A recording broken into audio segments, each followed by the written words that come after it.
ፖሊሶቹን ሁሉ አምን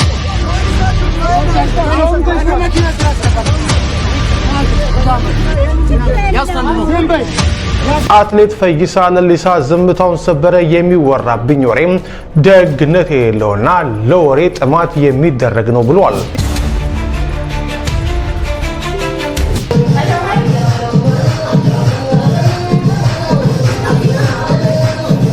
ጨፋሪው ቄስ ተመልከቱልኝ ጉዳችን እንደው በቅድስት ስላሴ ይሄንን ቪዲዮ እስከ መጨረሻው ተከታተሉ። በዛሬዋ ቀን ነበረ እነኛ የዝቋላ አቡነ ገብረ መንፈስ ቅዱስ ገዳም አባቶቻችን የካቲት 13 ቀን ለቅድስት ቤተክርስቲያናቸው ሲሉ በቅድስት ቤተክርስቲያን ውስጥ ደማቸውን ያፈሰሱት አጥንታቸውን የከሰከሱት የነበረው ብንሰርክም ባንሰርክም እንኳን ክርስቲያኑን መሬት እንኳን ኦርቶዶክስ ሆነ ሰብስክራይብ ለምንድነው የማታረጉት? አሁን ማርጉ ፖሊሶቹን ሁሉ አምልጦ ፖሊሶቹ መኪና ስራ አስገባል ናዝል ያስተምሩ ዘንበይ ያዘዞ መኪና ያመጣል ናታ ፈርቶላ መኪናው ጋር ያኔ መኪና ስለደሰው አንድ ሰው ይሄዳል አይዘና ለምን ቶቶ በራሳቸው በተሰረቀው መኪና ችግር ነው የሚሰራል በራሱ ነው እኔ ከተሏል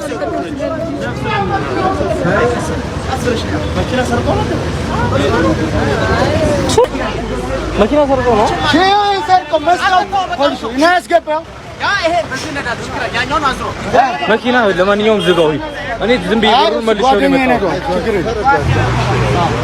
መኪና የኔ ያለ ይሄ መኪና እኔ ጓደኞች ይነዳሉ እና ከዚህ ውስጥ የትነው እንደገና ድጋሚ መኪና ሊይዝ እያለ ነው ማንም ይነዳው አያስፈልግም ግባ አያዚ ፖሊሱ እዚህ ግባ ብቻ አይደለም ያለበት ብቻ እንዳገባና ግባና ብቻው እንዳይሄድ አባን አንድ መኪና ላረግ መኪና አንድ ሰው አይደለም አንተ ብቻ እንዳትሄድ አባን ለምን አታስሩ ፖሊስ ሌላ ወይ ፓትሮል ነገር ይምጣ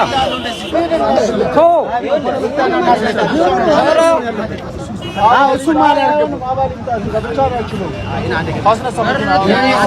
አባል ይምጣ ሌላ መኪና ይምጣ እንጂ እሱ እዚህ መኪና ውስጥ ገብቶ ማለት ብቻው መሄድ የለበትም ብቻው እንዳይሄድ ብቻው መግባት የለበትም አሁን ልደታ ብስራተ ገብርኤል መድኃኒት ፋብሪካ ያመልጣል። ኦኬ እንዳያችሁት ነው ግለሰቡ እንግዲህ ቀን በጠራራ ፀሐይ ነው ከኮልፌ ቀራኒዮ ነው መኪና ይሄን የመሰለ መኪና ሰርቆ እንግዲህ ሲንቀሳቀስ ብስራተ ገብርኤል ነው የተያዘው። እንግዲህ በጣም እጅግ ያሳዝናል። ሰው እንዴት ስንት ዓመት ለፍቶ ነው ይሄን መኪና የገዛው ባለቤቱ? ሰው እንዴት ሰርቶ መብላትን ይጸየፋል? ሰው እንዴት በሰው ንብረት ላይ ቀምቶ የራሱን ሀብት ለመካማቸት ይሞክራል? ምን አይነት ጊዜ ላይ ነው የደረስነው ጋይስ? ነው ፕሊስ በአዲስ አበባ ያላችሁ እንደው መኪናችሁን በተቻለ መጠን እንደዚህ ያሉ ንብረቶች ሲጠፉ ራሱ ከባድ እርምጃ ነው በጣም ብዙ ሰዎች የሚወስዱት በራሳቸው ላይና እንደዚህ ያሉ ነገሮች ከሚገጥማችሁ በፊት ጥንቃቄ አድርጉ ፕሊስ። እኔ በጣም ነው ያሳዘነኝ እውነት እላችኋለሁ። አትሌት ፈይሳ ለሊሳ ዝምታውን ሰበረ የሚወራብኝ ወሬም ደግነት የሌለውና ለወሬ ጥማት የሚደረግ ነው ብሏል። ዝርዝሩን በአጭሩ ላቀርብላችሁ። ታዋቂው አትሌት ፈይሳ ለሊሳ እሁድ ሌሊት በንፋስ ስልክ ላፍቶ ክፍለ ከተማ አድርሶታል የተባለውን የመኪና አደጋ ተከትሎ የሚሰነዘሩበትን ወቀሳዎች በጽኑ እንደሚያወግዝ ዛሬ በሰጠው ምላሽ አስታውቋል። አትሌቱ በማህበራዊ ገጹ ባስተላለፈው መልእክት አደጋዎች በድንገት የሚከሰቱ መሆናቸውን ጠቅሶ እሱንም ሆነ በአደጋው የተጎዱ ሰዎችን ሕይወት ስለተረፈ ፈጣሪውን አመስግኗል። ይሁን እንጂ ስለ አደጋው መንስኤም ሳይረዱ የሰፈር ወሬ ሲነዙ ውለዋል ያላቸውን የማህበራዊ ሚዲያ አንቀሳቃሾች የዩቲዩብ ጥረተኞች ሲል በጠንካራ ቃላት ወቅሷል። አትሌቱ ጉዳት የደረሰባቸው ወገኖች ሕክምና አግኝተው በጥሩ ሁኔታ ላይ እንደሚገኙ ቢገልጽም በሌላ በኩል ግን በፖሊስና በአትሌቱ ዙሪያ የሚነሱት ክሶች አሁንም እያነጋገሩ ነው።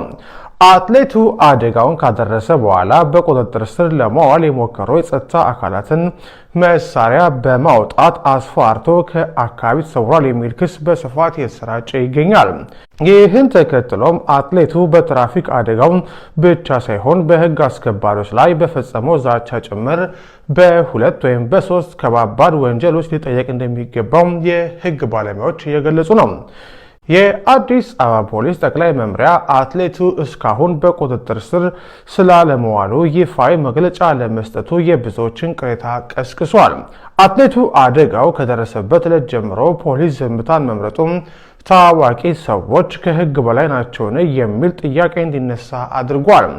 አንዳንድ ምንጮች እንደሚጠቁሙት አትሌቱ አደጋውን ከመፈጸሙ በፊት በቢሾፍቱ ከተማ በአንድ ሰርግ ላይ ሲዝናና አምሽቶም ወደ አዲስ አበባ በመመለስ ላይ ነበረ።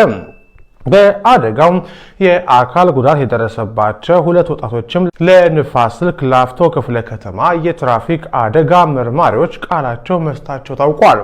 አትሌት ፈይሳ ለሊሳ እንደ አውሮፓውያን አቆጣጠር በ2016 በሪዮ ኦሎምፒክ ያሳየው ፖለቲካዊ ተቃውሞና ያገኘው ድል በብዙ ኢትዮጵያውያን ዘንድ ትልቅ ክብር ሊሰጠው አድርጎታል።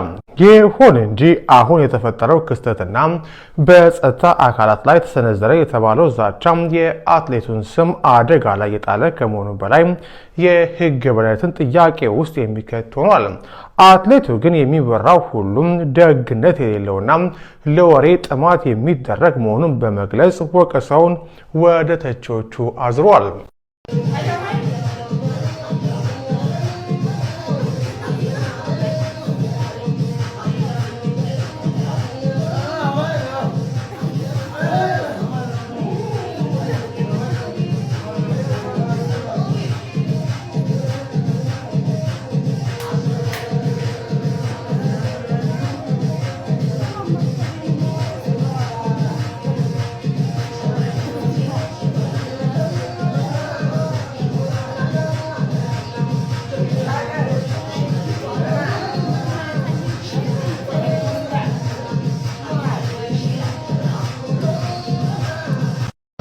እስኪ መስቀሉ እስኪ መስቀሉ እስኪ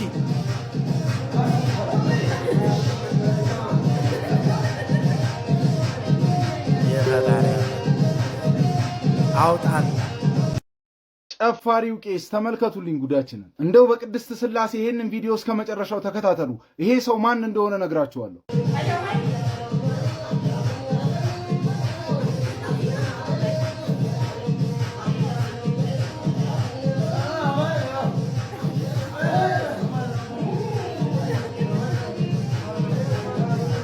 ኦርቶዶክሳውያን እርግጠኛ ሆኜ ይህንን ቪዲዮ ስለሚያስጠፉት 40-50 ጊዜ በደንብ ኮፒ ሊንክ ሪፖስት አድርጉ። በተዋህዶ ሃይማኖታችሁ የማታፍሩ ኦርቶዶክሳውያን ኮሜንቱን ኦርቶዶክስ ነኝ እያላችሁ አጥለቅልቁ። እንዲህ ይላል የማቴዎስ ወንጌል ምዕራፍ 7 ከቁጥር 15 የበግ ለምድ ለብሰው ከሚመጡባችሁ በውስጣቸው ግን ነጣቂ ተኩላዎች ከሆኑ ከሐሰተኞች ተጠበቁ ይላል። ብዙዎች ይህንን ቪዲዮ ሜንሽን አረጋችሁኝ፣ ብዙዎች ይህንን ቪዲዮ ላካችሁልኝ። ይሄ ሰው ማን ነው ብላችሁ ጠየቃችሁኝ። እኔ ግን ልንገራችሁ ይህ ሰው ማን እንደሆነ። አስቀድሜ የምነግራችሁ ይሄ ሰው ኦርቶዶክስ ሃይማኖት ተከታይ እንዳልሆነ እወቁ። ላይ እንደተነገረው የበግ ለምድ ለብሰው ከሚመጡባችሁ ተጠበቁ። በውስጣቸው ምንድናቸው አለ እግዚአብሔር ቃል? ነጣቂዎች፣ ተኩላዎች ናቸው። ምክንያቱም ማንን መስለው ይመጣሉ? ካህናቱን መስለው ይመጣሉ። መነኮሳቱን መስለው ይመጣሉ። ጳጳሳቱን መስለው ይመጣሉ። በውስጣቸው ግን ነጣቂ ተኩላዎች ናቸው። የሚበሉ ናቸው፣ የሚያስበሉ ናቸው። እንደዚህ ለብሰው ቤተ ክርስቲያንን የሚያሰድቡ፣ ቤተ ክርስቲያንን ለስድብ አሳልፈው የሚሰጡ ናቸው። እኚህ ሰዎች ግን ይህ ሴራ የመናፍቃን ሴራ ነው። እንደዚህ የቤተ ክርስቲያንን ካባ ልብስ እያለበሱ ቤተ ክርስቲያን ላይ አፋቸውን ሊያላቅቁ፣ ቤተ ክርስቲያንን ሊሰድቡ የፈለጉ የእነርሱ ሴራ ነው። ስለዚህ ይህ ሰው ማን ነው ካላችሁ ፈጽሞ ቤተ ክርስቲያንን የማያውቃት ዲያቆንም ያይደለ ካህንም ያይደለ እንኳን ልቁና ፈጽሞ የቤተ ክርስቲያን ልጅ የሆነ ሰው ነው። ይህንን ወቁ። ናታኔም ወንድማችሁ ነኝ። ለቤቱ አዲስ የሆናችሁ የፕላስ ምልክቷን በመካፈሉ በማድረግ ቤተሰቡ ሰናይ ምሽት ሰላም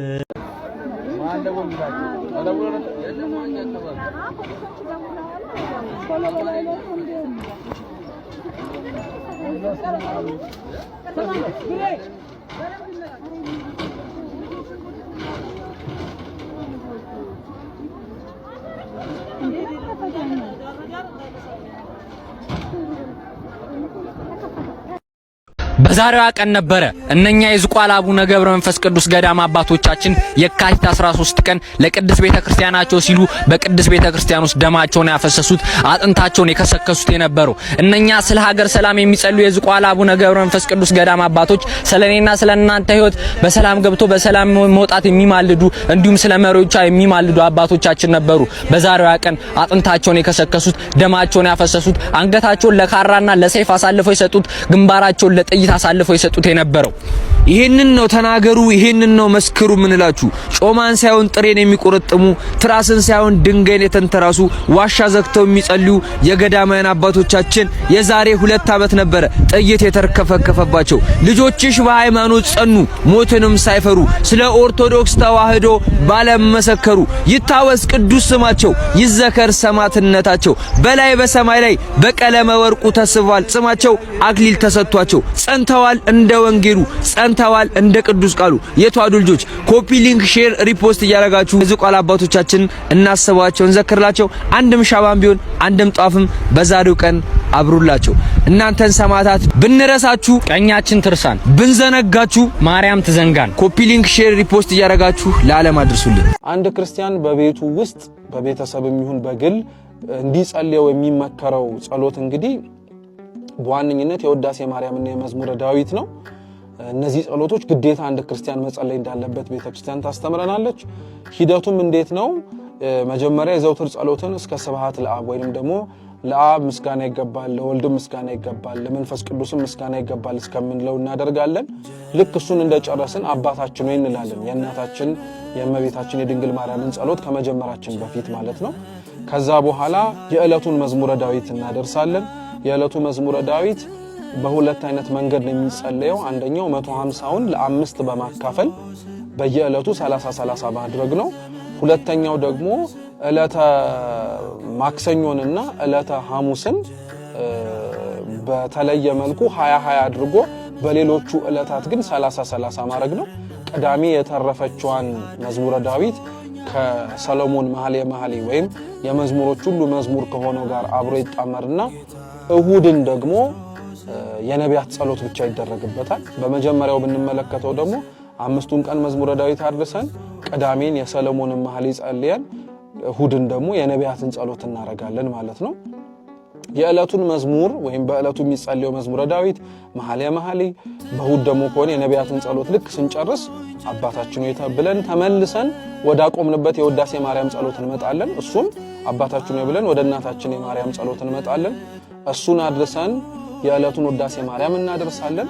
ከዛ በኋላ አንቀጸ ብርሃን ጸልየን የወይድ ስዋ መላእክት እናደርሳለን ማለት ነው። ለበረታ ለጸና ከዚህ በኋላ ሌሎች ጸሎቶችን መጨመር ይችላል። መልክዓ መልኮችን ሌሎችም ጸሎቶችን በቤተ ክርስቲያኒቷ ዕውቅና ተሰጥቷቸው አባቶቻችን ጸልዩት ያሉንን በሙሉ ልንጸልይ እንችላለን። ግን በተቻለ አቅም እኒህን ጸሎቶች ግን መዝሙረ ዳዊትንና ውዳሴ ማርያምን ግን እንዲጸልይ ይደረጋል። ይሄ አሁን ያለው የቀን ጸሎት ነው። በማታ ጸሎት ግን ሲሆን አቡነ ዘበሰማያትን የእመቤታችን ጸሎት ወይም ሰላም ለኪን ያደርስና መዝሙር 3ንና መዝሙር 40 እግዚኦሚ በዝሁ ለይሳቂዩን የሚለውንና አቤቱ የሚያስጨንቁኝ ምንኛ በዙ የሚለውንና መዝሙር 40 ለችግረኛና ለምስኪን የሚያስብ የሚራራ ሰው ብፁዕ ነው ምስጉን ነው የሚለውን እንድናደርግ ቤተክርስቲያናችን ታዘናለች። የበረታ ሰው ግን ካለ ከ3ና ከ40 መዝሙር ውጪ 6ን 24ን መዝሙር 50 መዝሙር 69 መዝሙር 85 መዝሙር 90ን መዝሙር 101ን መዝሙር 120ን መዝሙር 135ን መጨመር ይችላል። እነዚህ ከመዝሙር 3ና 40 ላይ ጸልዮ ከጨረሰ በኋላ አንዱ ሰው በማታው የጸሎት መርሃ ግብሩ ላይ እንዲጸልያቸው ቅድስት ቤተክርስቲያናችን የምታዛቸው ናቸው። እነዚህን ካደረገ በኋላ አንድ ሰው የፈለገውን ጸሎት መጨመር ይችላል። አንደኛ በዚህ ውስጥ ያነሳንበት ምክንያት ምንድነው? ጸሎታችን የቤተክርስቲያናዊቷን ቅኝት እንዲከተሉ። እኛ አሁን ያነሳናቸው የውዳሴ ማርያምና የመዝሙረ ዳዊት ጸሎቶች ክርስትና ከተነሳንበት አንስቶ እቺን ቤተክርስቲያን በስጋ በመሬት ላይ ተቀብረን እስከምንሰናበትበት ጊዜ ድረስ የማይለዩን ጸሎቶች ናቸው። ክርስትና ቢነሳ አለ፣ ሰው ቢያገባ አለ፣ ፍትሃት ቢፈታ አለ። ምንም በመናደርጋቸው ነገሮች በሙሉ የመዝሙረ ዳዊትና የውዳሴ ማርያም ጸሎቶች አይቀሩም። ስለዚህ ቅኝታችን ከቤተክርስቲያን ጋር እንዲሆን ይህ ጸሎት ለአንድ ክርስቲያን ወይም ለአንድ ኦርቶዶክሳዊ ቤተሰብ በማታም ይሁን በቀን ያስፈልጋል። አባታችሁ ሆይ የሚለውን ጸሎት እጅግ በጣም ይወደው ስለነበረ በቀን 4000 ጊዜ ይጸልየው የነበረ።